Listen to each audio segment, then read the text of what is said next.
And welcome back, everybody, to another episode of Bum in the Bloom, episode 196. This is our second Baseball HQ Forecaster discussion show. We're going to have two guests tonight. We had three guests on Thursday. If you want to check that out, lots of fun there. We got two for you tonight. One is a third time joining us for the Forecaster shows. It's our third year of doing this shows. It's a fun one. He's a busy man. This guy does all the football and a ton of baseball, and he crushes it in both. You can find him over on Twitter at Corbin_Young21. Corbin Young, how we doing, my friend? Hey, what's up? Yeah, I'm doing well. Like we talked about before, it's busy. This is the fantasy football championship week, and trying to get my brain into baseball besides the forecaster, and it's hard because you got to open up a new tab that you haven't seen in like 4 months. Yeah, you get to go look at baseball just for fun. Before we get into it, what's the first tab you open up for baseball?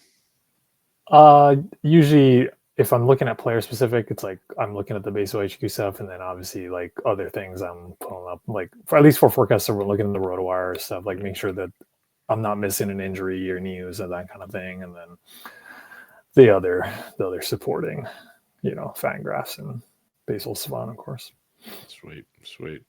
Well, we appreciate you joining us again. I believe Ryan, are you his editor? Correct? I am. Yeah. I get to go back and forth with Corbin throughout October. It's fun. Corbin's an extremely hard worker, and again, I don't know how, because the football stuff you're putting out right now, and at least through the season, at least in October, that's what, week like 5, 6, 7 of football. There's a lot of interest in it, so I don't know how you do it, man. But we'll talk about that for a little bit. But one thing you left out, Bubba, on the intro, by the way, not to critique you. Oh no.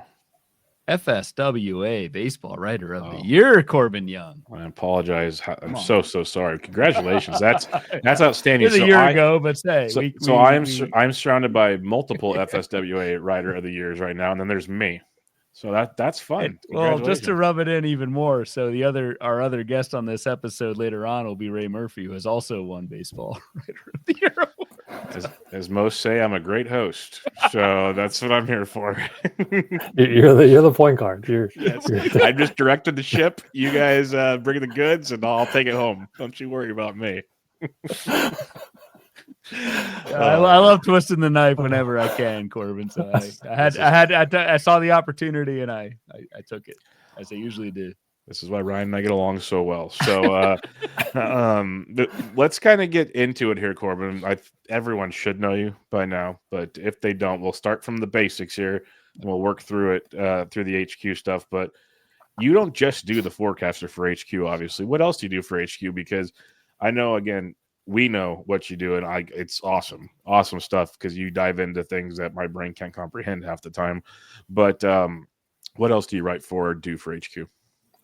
Yeah, so I do the American League facts and flukes. That's kind of what I started with. So just looking at skills of 5 American leaguers each week and kind of sorting through that. And then I added the Arsenal report, which is like the kind of pitcher, more deep dive breakdown. And I've been splitting that with Brant Chester the past couple of seasons.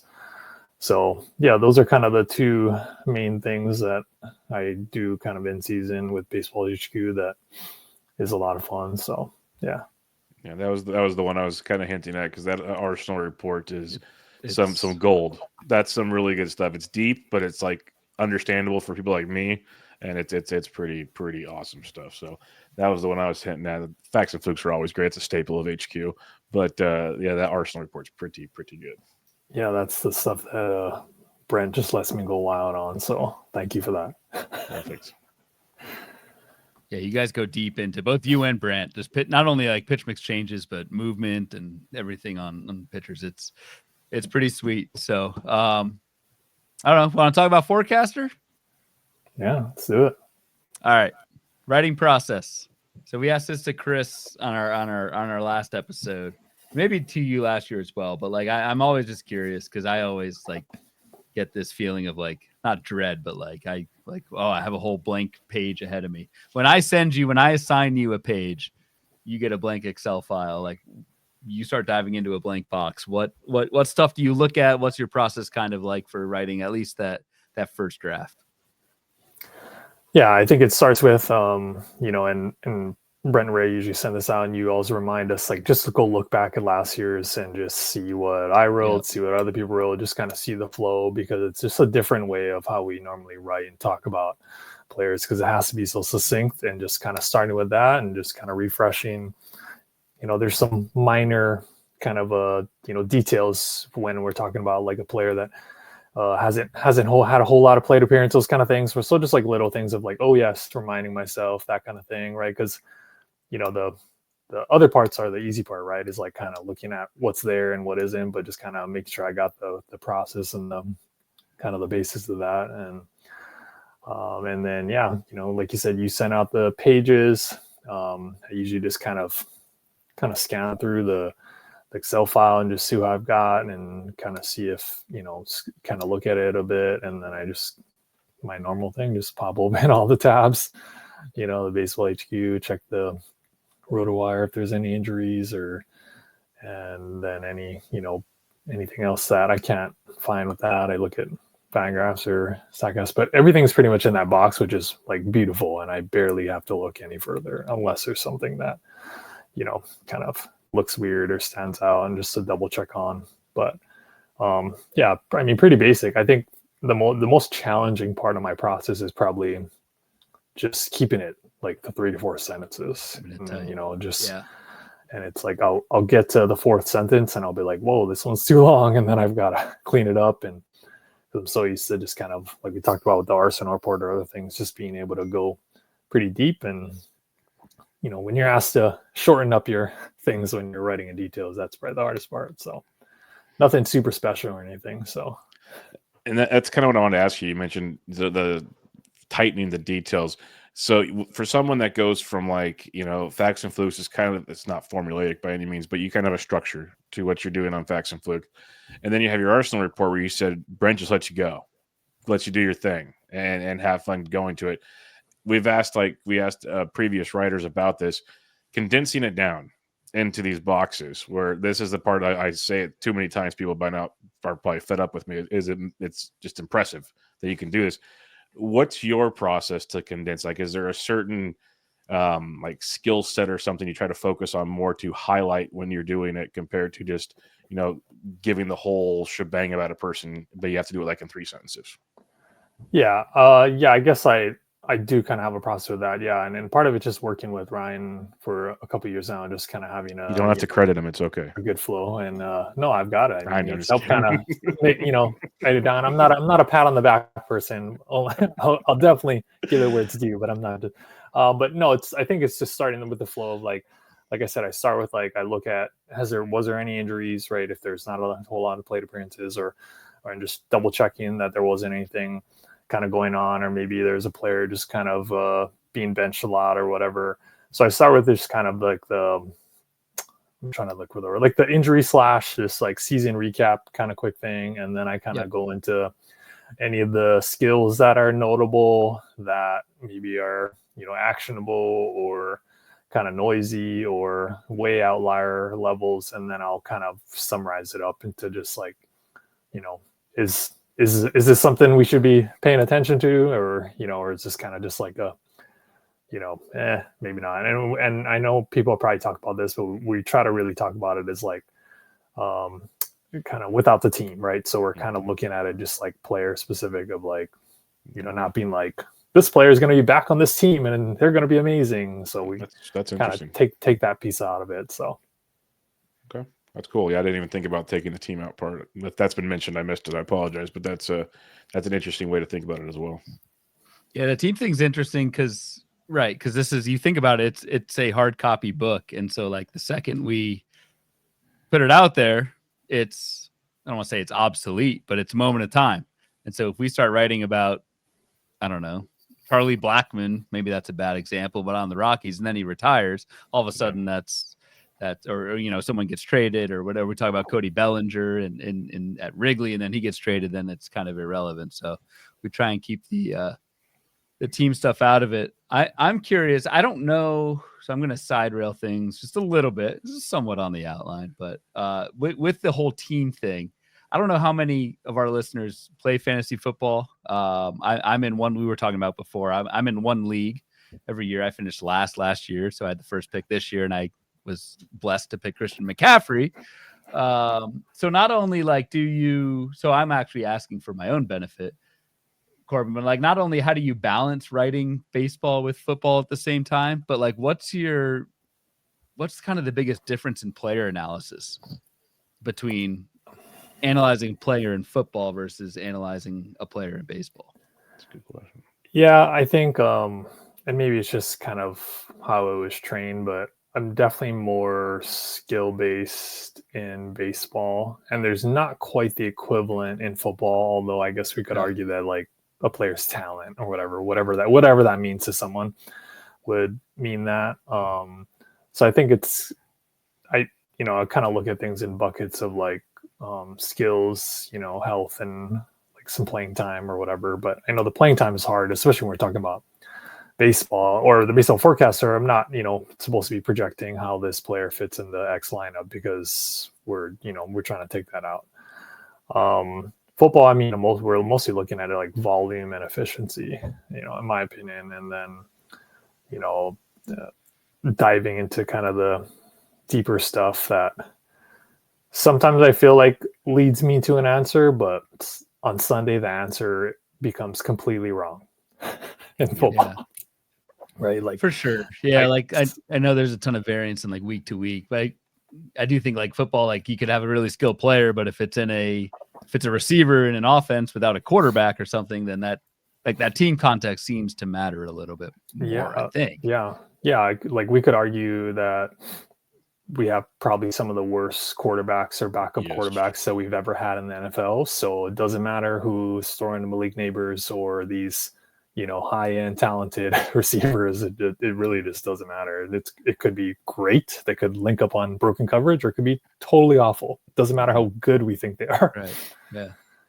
Yeah. Now that makes it, that would make a fantasy, a forecaster for football, like very tough because so much depends on where you're at. But anyway, that's my football side. I don't really play much football, but that's interesting. The difference between the two and how you analyze guys. Yeah. And I think even just at if we add in that prospect piece, right? Like I think even in baseball, like prospects make a wave, but maybe not as big of a wave yearly that football does. Right. True. Yeah. Like, you're going to get your Marvin Harrison Jr., Malik Neighbors, these rookies that are making impacts right now, but then that, and then, some guys irrelevant that's on the same team or running back, right? Like,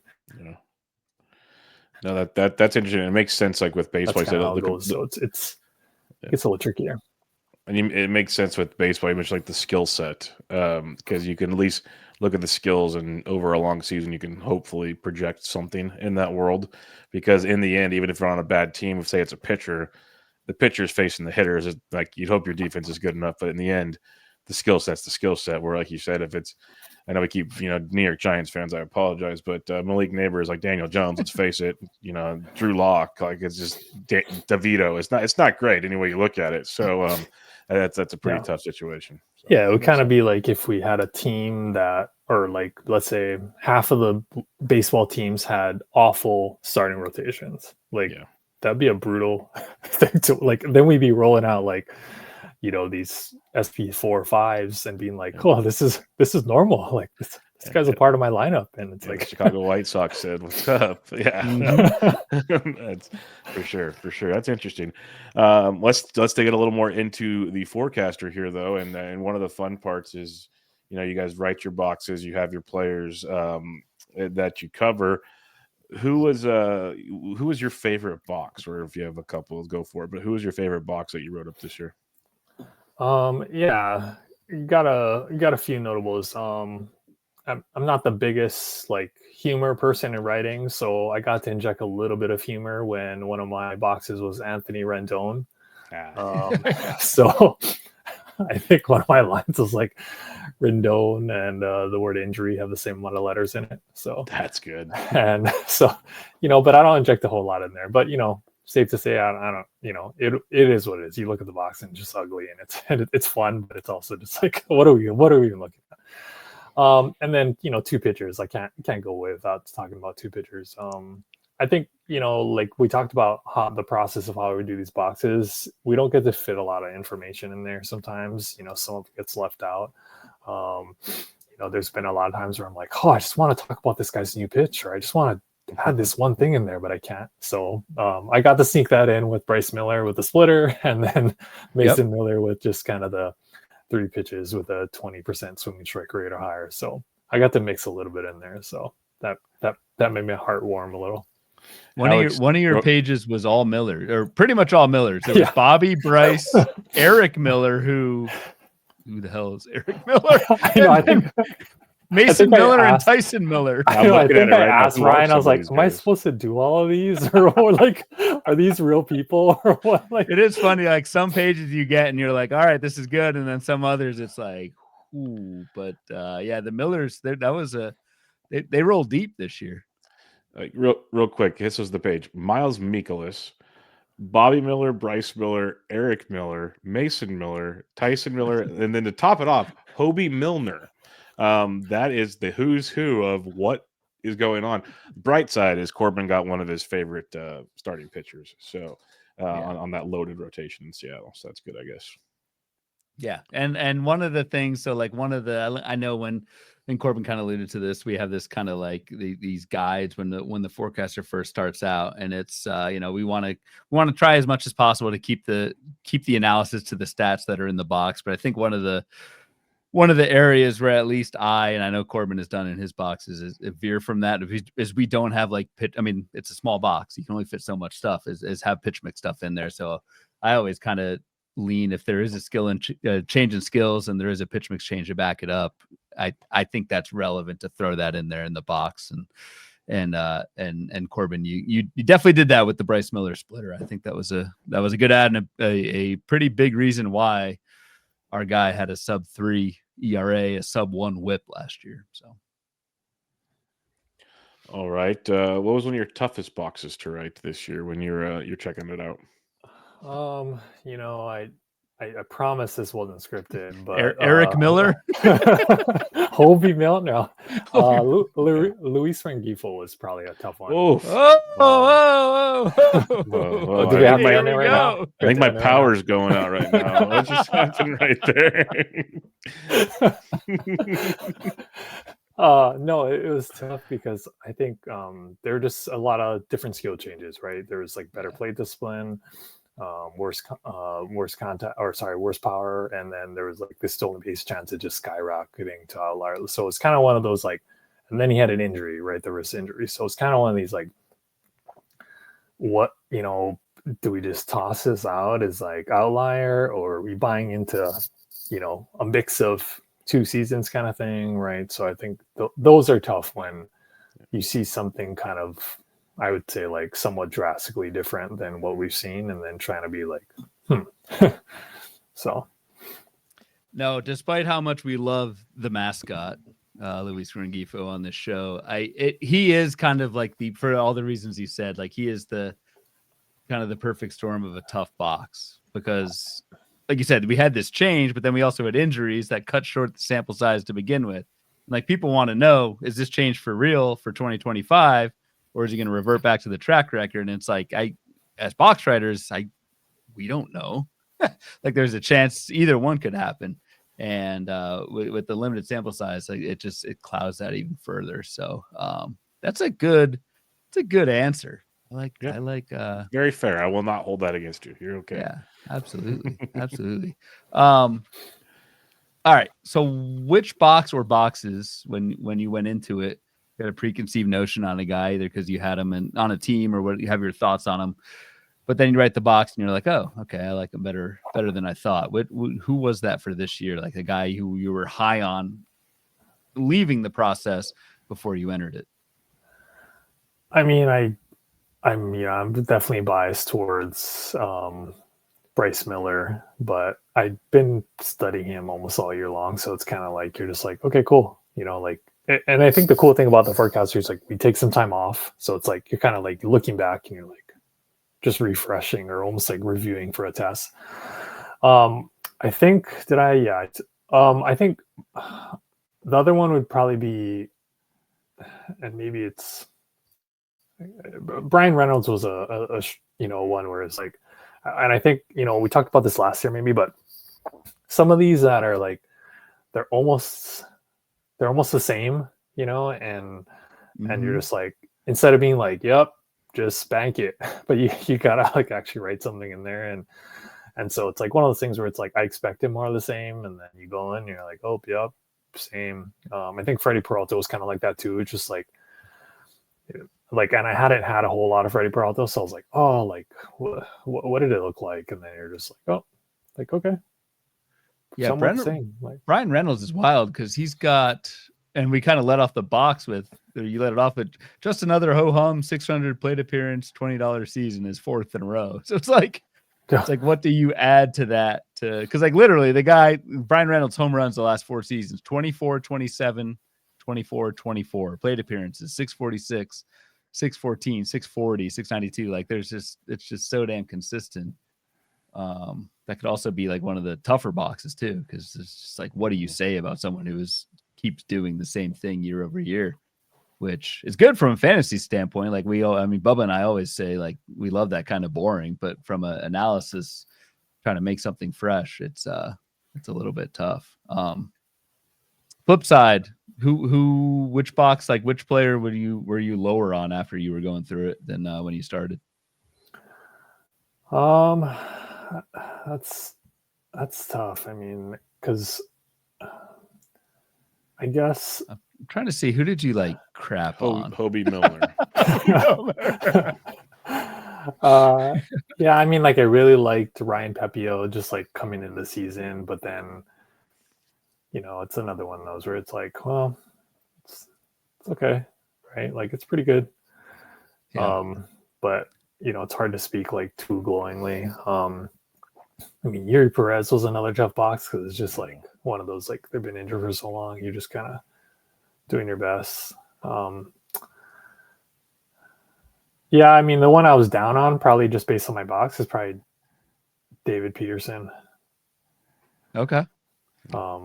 Who's in the Mets rotation as I believe as we speak. So I mean, it just some people will be like, what's a few metrics. Like I kind of default to some of the baseball HQ kind of metrics of the BPX or the XERA, like just some of these that'll give me a quick glimpse at some of the skills and stuff like that, and it just doesn't look real great.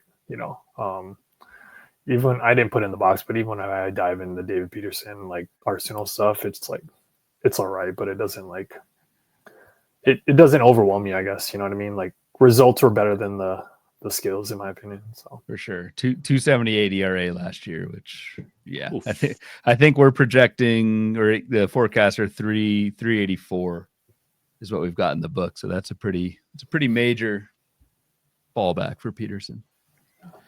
Yeah, that checks out because this guy's always been a guy, and he gets that low ERA still like a 1.3 whip because he just can't stop walking people, which is always so much fun with David Peterson. So I could see that being one that leaves you a little less excited when you finish writing that one for sure.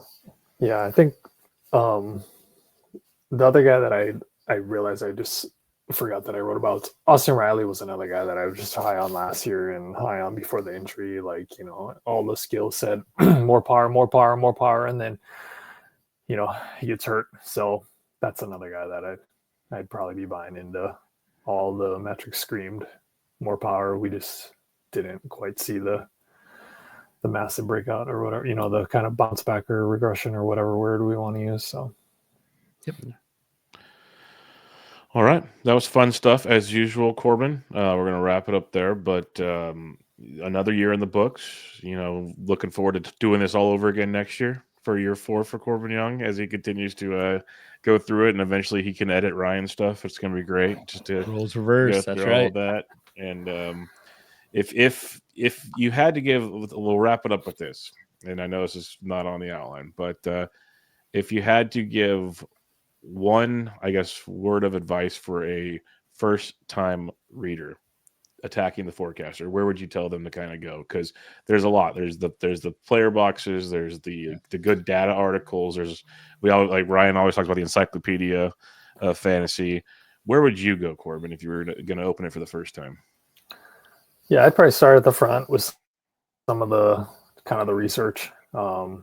You know, some of the stuff that even in season that I know at least I refer to in some of my articles, like just some of the research of like, I'll just throw one out related to like let's say home run per fly ball and XPX or something, right? That like some of those like there's some research in there that I can reference as like these are things that we can project, you know, during the season or whatever, if we see these like weird, you know, things in there, or if, like just a quick example would be like, let's say someone's got a super high home run to fly ball rate, but if they're like, you know, crushing an XPX and they're just outlier, like there's no reason to expect some regression, if that makes sense, right? Like there's some research in there like that I'll go back to. I know Ryan talks about ball rate a ton. There's a, you know, ton of research in there about some of that stuff and how that can be more kind of just, you know, better to talk about control, if that makes sense, right? Which is totally straightforward, like, right, there's balls and different kinds of strikes and stuff. I think some of those, I think I use the player boxes more as like, let's say there's just a player that I'm just haven't even researched one bit, and I want to get a, you know, quick, you know, just quick look at what do they got to say about them, right, kind of thing. I think that's good, and I do like the way that, you know, Baseball HQ site set up, and then just the way the player box is. I can scan so many things just like right across quickly. It's all there. I don't have to have, you know, I mean, you could be weird like us, I guess, and have like 5 tabs. Wouldn't recommend it, but I'm going into the Baseball Savant search and I'm clicking through the filters and then I'm searching, clicking. I want induce vertical break and you know, like exactly. But it's like, but all the, you know, basics to get you going is right on those player boxes if you got a question about a player. And so yeah, I would stick with some of the research stuff in the front, and like I said, I try to refer back to it. I know Ryan does. You know, I'm trying to be better about the QBAP stuff. I know you mentioned that, and then that reminded me to just keep looking back on some of that stuff, because it's just, again, all that's in the forecaster. But yeah, some of the research stuff, and find something that looks interesting. And you know, there's a lot of smarter people than me writing in there, so you know, like just learn from other people, I think is the purpose of how I look at some of this stuff, is like learning from other people and their information and their research. So obviously there's smarter people than me, because I have 2 award winners sitting next to me on the screen right now, so that's been well established. But we attack the book similar, Corbin. I like the research in the front, and I've mentioned like I use the player boxes when I'm in need of like figuring certain things out on players. So very similar, my friend. But on that note, appreciate you joining us. Make sure y'all check him out on Twitter at Corbin_Young21, and look forward to doing it again sometime, my friend. Sounds good. Thanks a lot, guys. Thanks, Corbin. Appreciate it, man.